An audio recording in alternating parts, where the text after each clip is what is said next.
Hello, my name is Jeff Pagano, and welcome to Harpin on Rugby, where, with the help of some fellow fans, I get the chance to harp on what's going on with Leinster, Ireland, and the wider rugby world. First up, joining me is someone making his 67th pod appearance. Welcome back once more to Mr. Conor Cronin.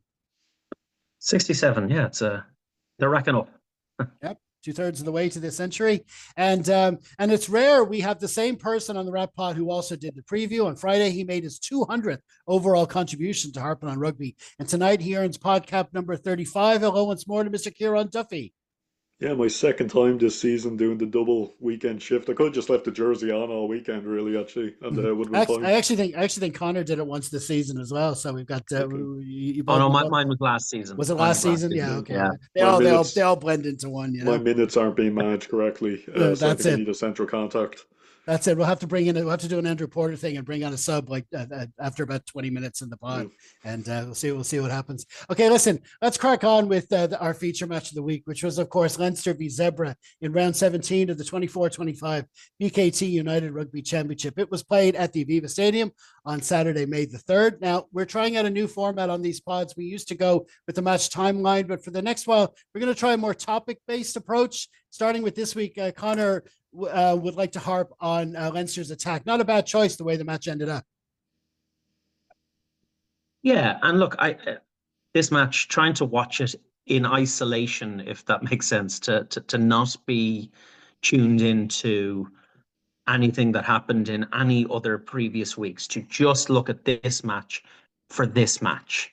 And that's it's not the easiest thing in the world to do, because you do have other thoughts rattling around in your head about other weeks and other things that happened. And I think it helps that I didn't get to watch the previous Leinster game properly. I was trying to watch it in a phone in a 2,500 seater arena, where I was away representing Ireland last week, so I didn't even get to be in didn't even get to be at the match or watch it properly, as my barbershop quartet were part of the European Championships. But anyway, you had a lot more to sing about than we did. Yeah. And even then, not enough. No. No, I think in isolation, looking at this week's match, looking at how the attack seems to be structured, and I am one of the people, and I know there are many who will have looked over the last couple of years and asked important questions like, what does Andrew Goodman actually bring to the table? I think that particularly last season, Andrew Goodman's attack was looking a bit blunt. And part of that is when you've got an entire squad trying to adopt a new defensive setup, it's quite difficult then to put things in place for attack as well. I think players were a little bit split. You know, they're trying to focus on this, but also trying to focus on that, and which one is more important. And that coach said this one's more important, and this coach says that, and trying to just meet the demands that were on them in the circumstances. Andrew Goodman moving on to being part of the Ireland setup has led the way for Tyler Blaindahl to step in. And I think yesterday is a really good example of how the attack is working.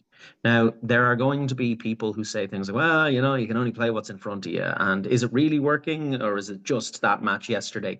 But as I say, just looking at that match in isolation, when you look at how the tries we scored were scored, how many of them came from set piece, how many of them came from broken play, how many came from open play.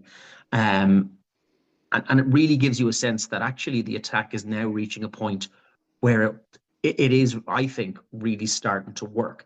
I know that each of us will comment on one of the tries in a lot more detail, but just looking at yesterday's tries, the first one is a line-out move that from Prendergast's pass is very flat to Conan, but it creates this massive amount of space for Conan to break through and go running past fellas like they're not even there, before he passes it back out to Kelleher. The second try, it's off their exit, and again it's Conan making a bit of space before he passes it out to Josh van der Fleer on the wing. And it's Luke with a really nice inside running line. Our third try, it's short range pick and jam stuff before eventually Baird gets over. Our fourth try is off the back of a line out. Our fifth try, it's pick and goes again. Our sixth try comes off the back of a scrum. Our seventh try, I'm going to go into much more detail. That's from absolutely broken play. That is a moment of how do we turn offense or defense into offense, and how can we do it quickly? The eighth try comes off a Gary Owen. The ninth is a lovely chip cross field into Osborne was just waiting for it to happen, and it was a really nice one to watch. It's great to be able to say our 10th try, and to know I can still going. Our 10th try is off the back of a scrum. Our 11th try is it's off phase play from a line out, and then our 12th try is a really nice running line. And I feel like I've missed one because I think oh no, sorry, Josh's one was the Gary Owen.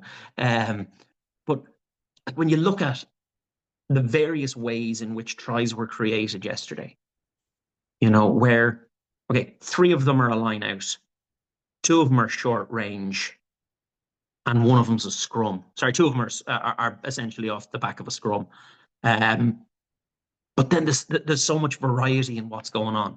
It looked like a game, and you can hear commentators talking about it when it's happening, and they're saying, oh, you know, it's kind of like a training field exercise now. Brilliant.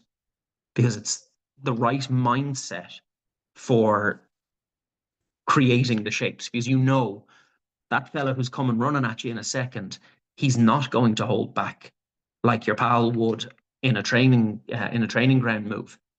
So executing those moves and getting them right and making them work, to look at, as I'm just looking at the variety of ways Leinster were able to do that yesterday. I think it just really demonstrates that Lane Dahl's brought something very, very new and very, very fresh to how our attack is running. Everyone knows the skills are there, the players are there who can execute it. You know, and it doesn't matter whether it's forwards or backs. Look, watch back, even just watch back highlights of the tries and look at the people who are passing. You know, I mean, I'll admit there's one of the tries where almost every backline player, as the 6th try, James Lowe's try, comes off the back of a scrum, and every backline player except Gary Ringrose touches that ball, which is just, you know, it shows their skills there, and they've worked on something that they know is gonna happen. And the fact that you've got Gary Ringrose running a decoy and he's so threatening in attack, it just, as I think Blaine Dahl really has the lads focused now on making good use of skills, on making good use of, you know, finding gaps, of looking for space. Look at the offloading game this year. You know, and I'm not just talking about RG Snyman either. And yes, Snyman's got some whopper number of offloads to his name this season. But again, even watching back yesterday, watching how players are, I've hit the floor, do I place or do I offload it out? And the number of times where they've got the space to just flick it up off the floor rather than placing it for the ruck to be formed over them. And you've got tries, or like the try that,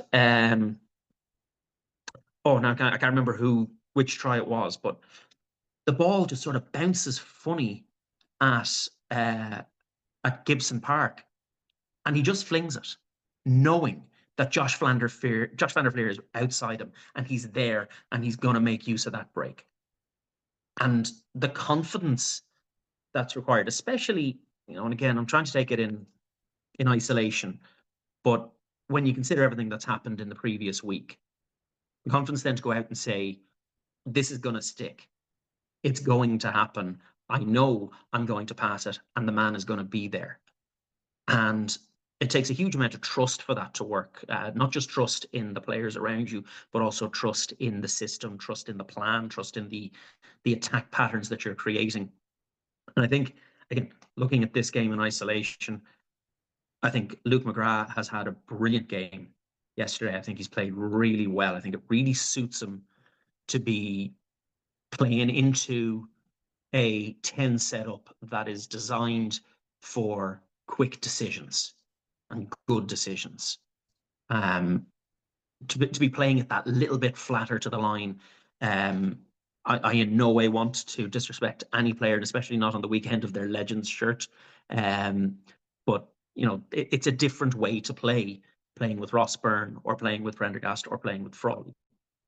And I think that it really suited him. I think it's certainly one of the best games I've seen Luke McGrath play for a while. And that's considering he's had a good season as well. Because, again, I just think it all boils down to the attack and the structures that are in place to make the attack work. Yeah, I mean, look, first of all, just to set the mindset we're in going into this game, I mean, it's almost impossible for especially Leinster fans not to still be carrying the weight of last week's result going through this one. And like we were saying it, I think myself and Kieran said in our preview, there was literally no scoreline that could happen in this match that would put to bed what happened the week before. But still, they picked a strong team and they got the result that the strong team you'd expect. You know what I mean? You'd be saying, "Oh well, Leinster are really gonna they're gonna take their frustrations out on Zebra next week." They did. They picked a strong team with the view of getting more games into their legs, getting them back on the horse before the end of the season, and they got the tries. And like you say, they did it in a variety of ways. What did you make of it, Kieran? Look, I think look, we said it. Yeah, it's probably a game Leinster are always going to win realistically with that kind of lineup. I think it had to be the kind of performance that you often see in the World Cup when it's a strong tier 1 team against a lower tier 2 team, and.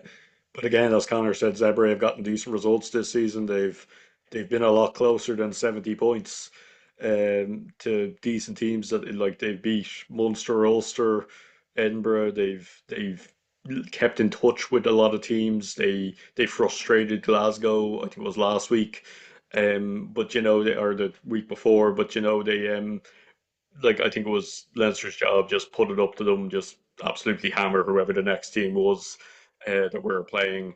And yeah, I think it was important that Leinster probably could have scored a number of tries just through giving the ball out wide to James Lowe or Van der Fleer and a crossover, and we could have just scored tries the lazy way. I made a conservative prediction of winning by a bit more than 20 points. I was hoping that wouldn't be the case because I think we were kind of obliged to go out there and put on a bit of a show, not just for the home fans, but also to to put in the yards. And if it is like a training game, you have to train how to score in multiple different ways. And I think we wouldn't have taken anything out of it if it was simply batter them over the line a few times, win by a couple of scores, and no one learns anything. I think you can take something away from the game because of the multitude of different ways Leinster won by. So yeah, look, it was the kind of win it had to be, and obviously it probably doesn't mean as much if we don't go on and win the tournament. No one's going to be talking about this, but I think for the game it was the kind of result we needed.